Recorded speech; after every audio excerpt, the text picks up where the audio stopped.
Let's take a moment to discuss good programming practices. This will apply to all programming you do in all different programming languages. First, it's a good idea to use a good text editor and to understand its features. EFS comes with its own editor, which offers features such as color coding, command completion, syntax highlighting, and also collapsible functions. One of the most important aspects of good programming is to watch for patterns in the code.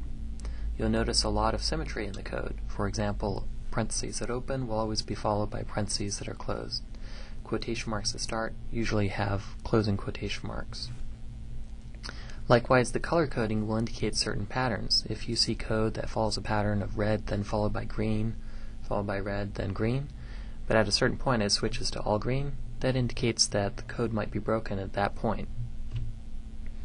This may sound obvious, but it's always a good idea to type carefully and to confirm, if you're not a good typist, to see if what you typed actually matches what you're intending it to type.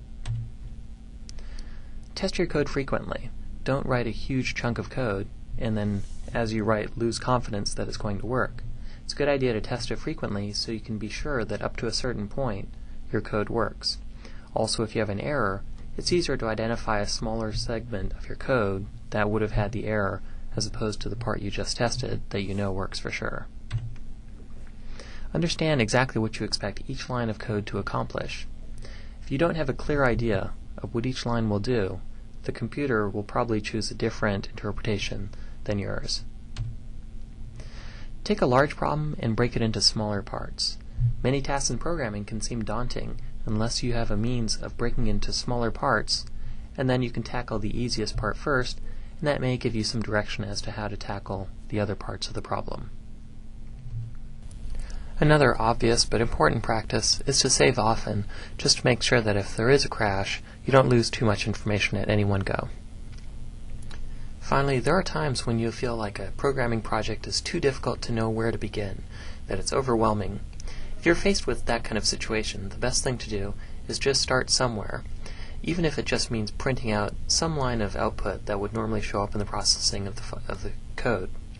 You can start at a point where you can then improve upon that, maybe add in the logical parts of the code in the easiest spots, then it gives you a starting point and it starts to decrease the number of avenues that you could take to finish the project. Let's take an analogy in the real world. If, for example, you were asked to reorganize your company, a task like that might seem overwhelming, but if you had a starting point, it would certainly reduce the complexity. You could, for example, just gather the data. Who works for the company? What locations does it have? What products does it have? What are its marketing channels? And then in your reorganization, match the needs of the company with the skills of the people that are employed there. Now that we have one line of code working, let's copy and paste it and see what we can change and accomplish from those changes. I'm going to highlight this, copy it, and then paste it in separate spots.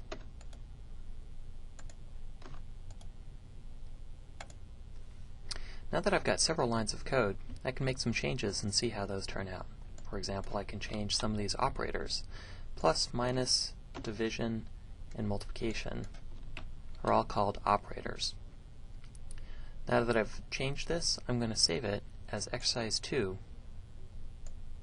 more lines.efs, meaning more lines of code. Again, eSignal will add the .efs extension for me. So I've made that change. Now I want to click back in the chart area, and then I need to remove the current study, the current EFS script. So I will remove all studies, and then I'm going to apply the new one, which is now in the formulas training folder.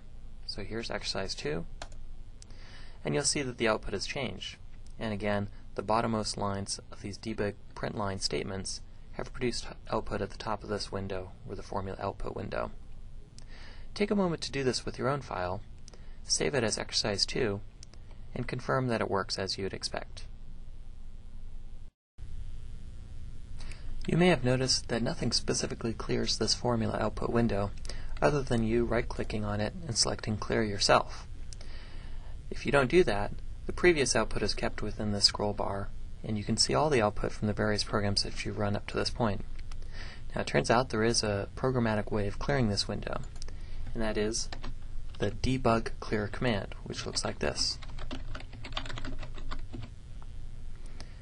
There's nothing in between these parentheses because there are no parameters that you need to pass to JavaScript in order to clear the window. If I save this as exercise 3, debug clear,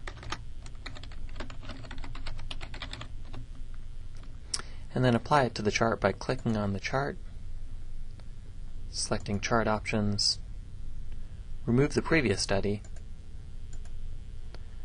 and apply the new formula training exercise 3 study. It doesn't look particularly different except that there's no scroll bar, and this is the only output within this formula output window. If I select the chart again, select chart options, and reload that particular study, it won't add more output to the formula output window. Likewise, you could even put this debug clear command in the middle of the output, or in the middle of the code. That would have the effect of clearing the screen once, outputting a -2, a 16, and then clearing those two outputs, starting from a fresh screen, outputting the division of 7 by 9, and then the 63. I'm going to save this again, go back to the chart, click on that, select chart options, and reload this particular study, and you'll notice that again the -2 and the 16 were output then immediately cleared before proceeding to the division, and then finally the product of 7 and 9. Take a moment to try this command out in your own script and see if you can reproduce the results that you see here.